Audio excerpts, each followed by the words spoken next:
അസ്സലാമലൈക്കും. ഭർത്താവിൻ്റെ സ്നേഹം കിട്ടാത്ത ഒരുപാട് സഹോദരിമാരുണ്ട്. അവർക്ക് വേണ്ടിയിട്ടാണ് ഈ വീഡിയോ. എന്നോട് കമൻറ്റിലും മറ്റും ഒരുപാട് ഉമ്മത്തിമാർ ചോദിച്ചിരുന്നു, ഭർത്താവിൻ്റെ സ്നേഹം കിട്ടാൻ എന്താ ചെയ്യുക? ഭർത്താവ് പിണക്കത്തിലാണ്, ദേഷ്യത്തിലാണ്. പണ്ടത്തെ പോലെ ഭർത്താവ് എന്നെ ഇഷ്ടപ്പെടുന്നില്ല, വെറുപ്പാണ്. ഭർത്താവ് മയമില്ലാതെ പെരുമാറുന്നു, ഉപദ്രവിക്കുന്നു. ഭർത്താവിന് എന്നോടുള്ള സ്നേഹം കുറഞ്ഞു വരികയാണ്.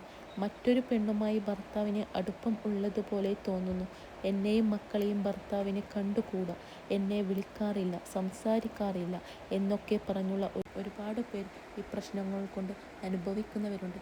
പ്രിയപ്പെട്ടവരെ, ഭർത്താവിൻ്റെ സ്നേഹം പിടിച്ചുപറ്റാൻ, ഭർത്താവ് മയത്തോടെ വാത്സല്യത്തോടെ പെരുമാറാൻ, സ്നേഹം വർദ്ധിക്കാൻ ഒരു ദുആ പറഞ്ഞു തരാം.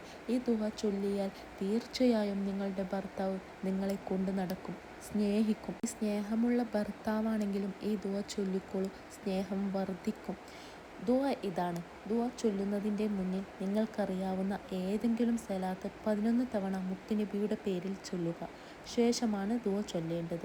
യാ അത്തൂഫു ദുൽ ഖുവ്വത്തിൽ മത്തീൻ ഇഹ്തിഫ് അലയ്യ ഖൽബൽ ഫുലാനി ബിറഹ്മതിക യാ അർഹമർ റഹീമീൻ. ഇത് പ്രത്യേകം ശ്രദ്ധിക്കണം. ഫുലാനിൻ എന്ന ഭാഗത്തെത്തുമ്പോൾ നിങ്ങളുടെ ഭർത്താവിൻ്റെ പേരാണ് ചൊല്ലേണ്ടത്.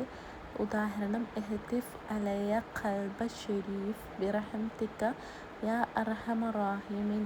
ഇങ്ങനെ വേണം ഫുലാനിൻ എന്ന ഭാഗത്തെത്തുമ്പോൾ നിങ്ങളുടെ ഭർത്താവിൻ്റെ പേര് ചൊല്ലേണ്ടത്. ഈ ദുആ ദിവസവും 313 തവണ ചൊല്ലുക, അല്ലെങ്കിൽ 111 തവണ ചൊല്ലുക. ചൊല്ലിക്കഴിഞ്ഞ ശേഷം 11 സലാത്ത് ചൊല്ലി അവസാനിപ്പിക്കുക. തുടങ്ങുന്നതിന് മുമ്പ് 11 സലാത്തും അവസാനിപ്പിക്കുമ്പോൾ 11 സലാത്തും ചൊല്ലുക. ഇങ്ങനെ ചെയ്തു വന്നാൽ ഭർത്താവ് സ്നേഹം കൊണ്ട് വീർപ്പ് മുട്ടിക്കും, ഭർത്താവിൻ്റെ ഹൃദയം കീഴ്പ്പെടും, ഭർത്താവ് മയത്തിൽ പെരുമാറും, ഭർത്താവിൻ്റെ സ്നേഹം വർദ്ധിക്കും. ഇൻഷാ അല്ലാഹ് ഇതുപോലത്തെ വീഡിയോകൾക്കായി ചാനൽ സബ്സ്ക്രൈബ് ചെയ്യുക. അടുത്ത വീഡിയോയുമായി ഉടൻ വരുന്നതാണ്. അസ്സലാമു അലൈക്കും വറഹ്മത്തുള്ളാഹി തആല വബറകാതുഹു.